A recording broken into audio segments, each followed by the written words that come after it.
Okay, now we will study about solubility.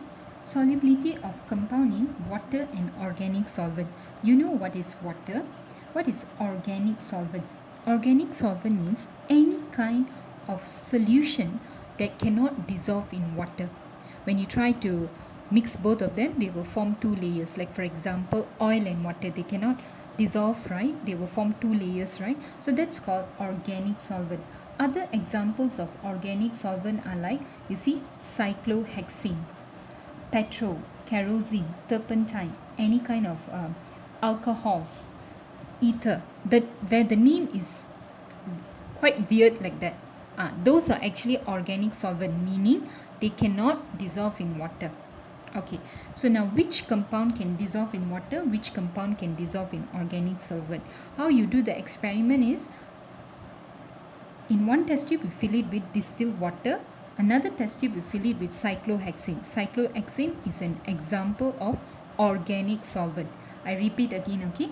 Organic solvent is made up of carbon compounds. You see, it has carbon, right? So it's made up of carbon compounds and they cannot dissolve in water.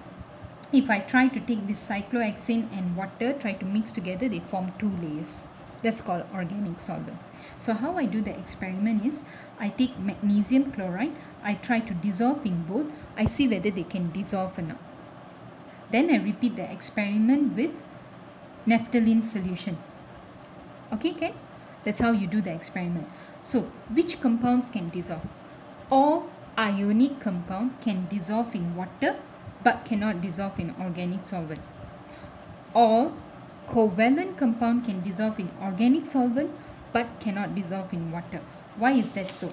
Now we go through the explanation. Look at page 126 of your textbook. Solubility in water and organic solvent. Most ionic compounds are soluble in water, but they are not soluble in organic solvent. On the other hand, most covalent compounds, they are soluble in water. They are not soluble in water, but soluble in organic solvent.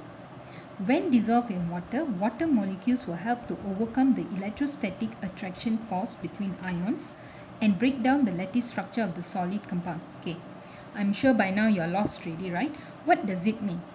In ionic compounds, you know ionic compounds means they are made up of positive and negative charges. That means like this, they are made up of positive and negative charge.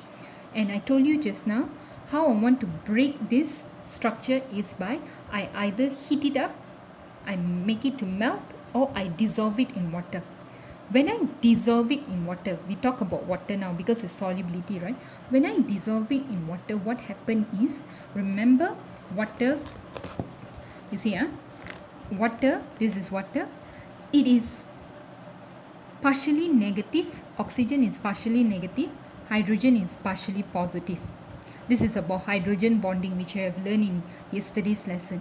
So what happens is, remember your sodium chloride here, your sodium is a positive charge, your chlorine is a negative charge.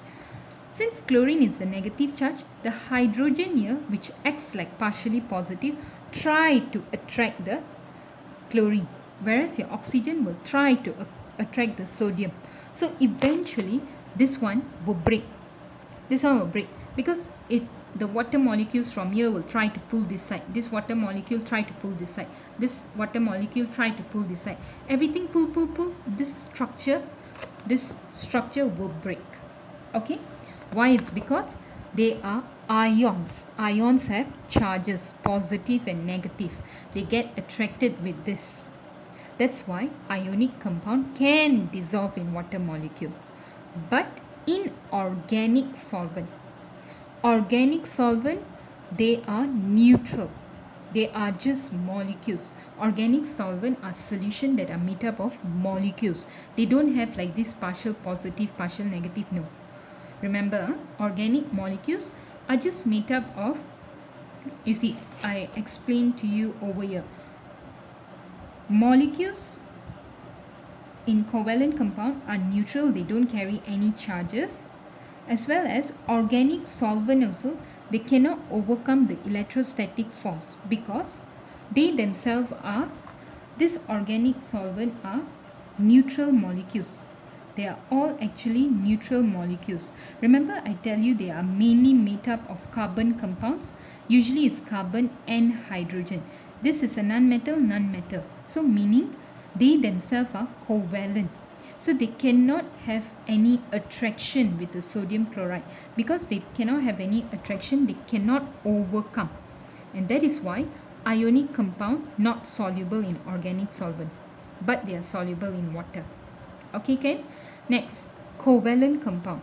Is covalent compound soluble in water? No.